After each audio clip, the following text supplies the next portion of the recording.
Philippines.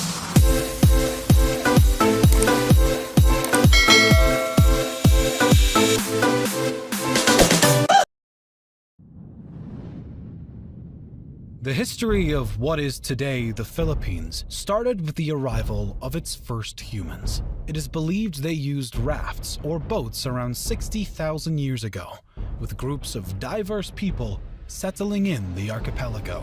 Some of these groups started to develop and expand into bigger settlements, and in the next thousands of years, they evolved into what some scholars believe to be considered early states. Austronesians and afterwards speakers of the Malayo-Polynesian languages began to arrive in successive waves beginning about 4000 BC.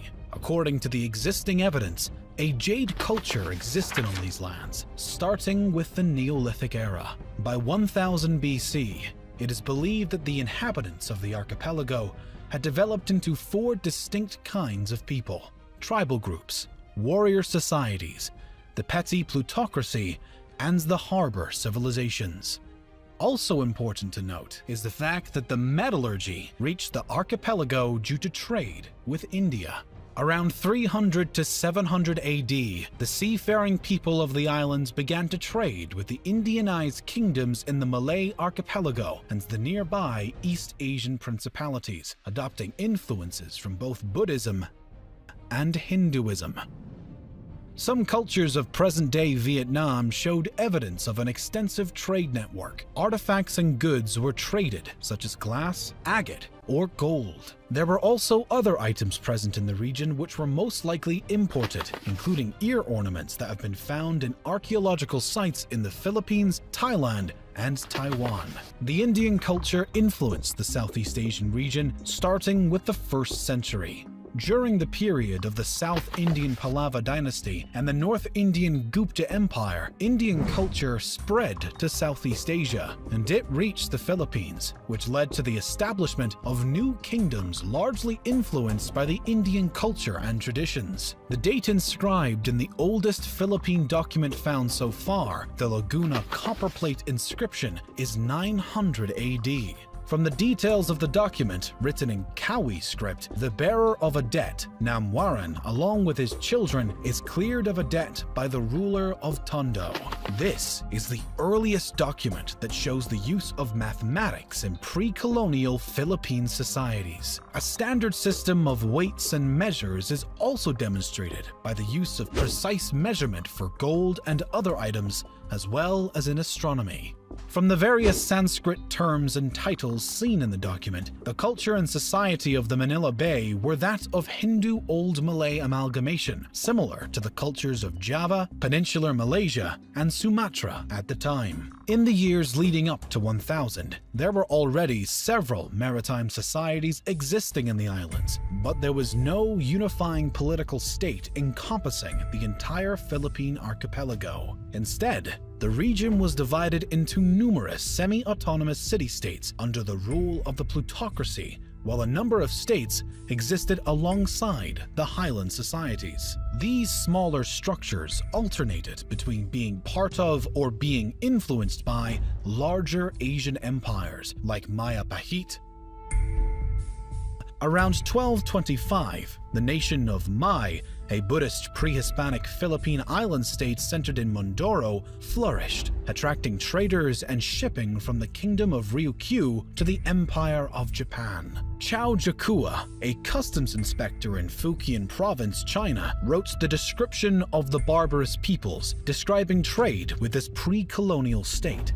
Its people were noted for their honesty in trade.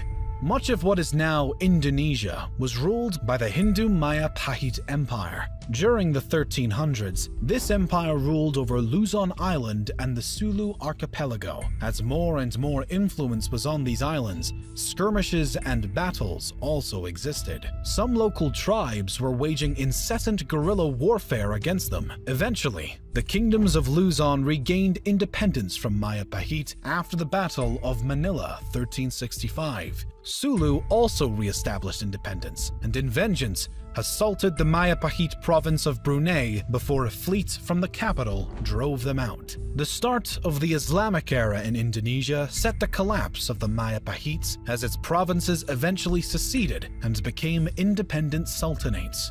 In 1380, Makdum Karim, an Arab trader born in Johor, arrived in Sulu from Malacca and brought Islam to the Philippines. Additionally, Sharif ul Hashim, an Arab Muslim explorer, established the Sultanate of Sulu by converting its previous ruler, the Hindu king Raja Baguinda, to Islam and then marrying his daughter. The Sultanate of Maguindanao rose to prominence at the end of the 15th century. Meanwhile, the religion was introduced to the area by Muslim missionaries and traders from the Middle East, Indian, and Malay regions who propagated Islam to Sulu and Maguindanao. As before, when Buddhist and Hindu cultures influenced the archipelago, the same case happened with the Muslim culture. Upon the secession of Brunei from the Mayapahit Empire, they imported the Arab emir from Mecca, Sharif Ali, and became an independent sultanate. The new religion started to grow roots in the Philippines through conquest and conversion of local leaders in the next decades. Moreover, Islam was further strengthened by the arrival to the Philippines of traders and proselytizers from Malaysia and Indonesia. In 1521, the Spanish reached the archipelago through the expedition around the world led by Portuguese-born Spanish explorer Ferdinand Magellan. Claiming the islands he saw for the Spanish Empire, he established friendly relations with some of the local leaders and converted some of them to Roman Catholicism. Because the Philippines are a large archipelago, the Spaniards started to explore many islands. However, the explorer Ferdinand Magellan was killed during the Battle of Mactan against the local ruler Lapu-Lapu. Over the next several decades, other Spanish expeditions were dispatched to the islands. In 1543, an expedition was led to the islands, naming them Philippines, in honor of Philip of Austria, who became Philip II of Spain on January 16, 1556. The name was then extended to the entire archipelago later on in the Spanish era. European colonization began in earnest when Spanish explorer Miguel López de Legazpi arrived from Mexico in 1565 and formed the first European settlements in Cebu. Through diplomatic and military annexation of some lands, incorporating local states including the Kingdom of Tondo, the Spaniards established Manila as the capital of the Spanish East Indies. In 1578, the Castilian War erupted between the Christian Spaniards and Muslim Bruneians over control of the Philippine archipelago. The Christian troops were so diverse due to generally being made up of people under the Spanish rule, including Native Americans, namely Aztecs, Mayans, and Incans, who were gathered and sent from Mexico and South America to be led by Spanish officers that had worked together with native Filipinos in military campaigns across Southeast Asia. The Muslim side was also very diverse though. They were supported by the Ottoman Empire, with their troops consisting of Malay warriors and expeditionary forces sent by the Ottomans, which included mainly Turks, Egyptians, Swahilis, Somalis, Indians, and others. The conflict ended with a status quo antebellum. Just 20 years after the conquest of Luzon, remarkable progress existed in the work of colonization of the islands and the spread of Christianity.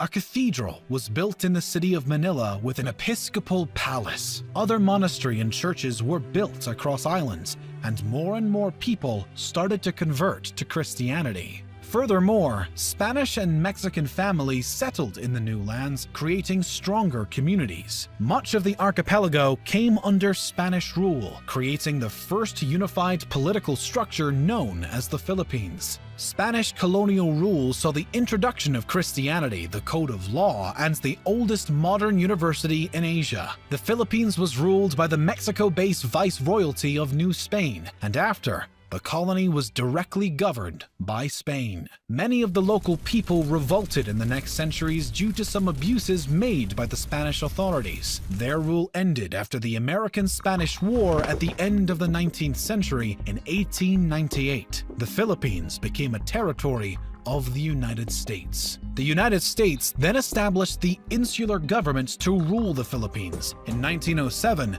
the elected assembly was set up with popular elections. The U.S. promised independence in the Jones Act. Wanted the Philippines to become independent immediately. They still maintained good relations with the United States. The United States set July 4, 1946 as Philippines Independence Day. Today, it is observed on June 12th, for the day the people declared independence from Spain. The Philippines seemed poised to take control of its independence peacefully, much as it had preferred to take action throughout its history.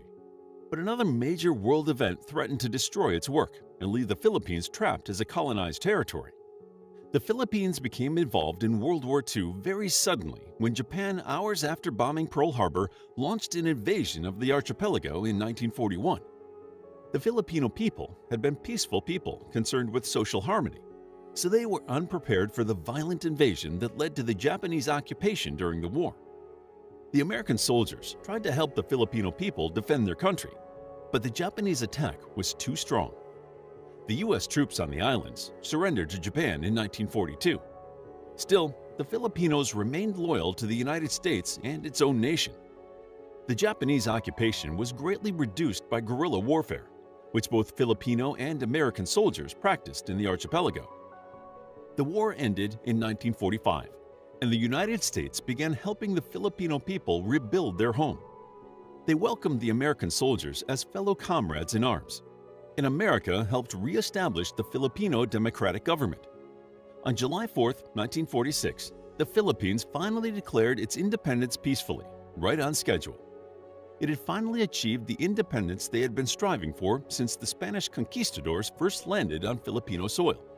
There would be other hard times in its history as an independent country, but the Philippines is a growing independent country today, and it still maintains good relations with the United States. The people still celebrate their cultures and work to maintain social harmony, proving that diversity is essential to a strong and peaceful country. To learn more about the Philippines, check out our book, History of the Philippines, a captivating guide to Philippine history. It's available as an ebook, paperback, and audiobook. Also, grab your free Mythology Bundle ebook while it's still available. All links are in the description. If you enjoyed the video, please hit the like button and subscribe for more videos like this.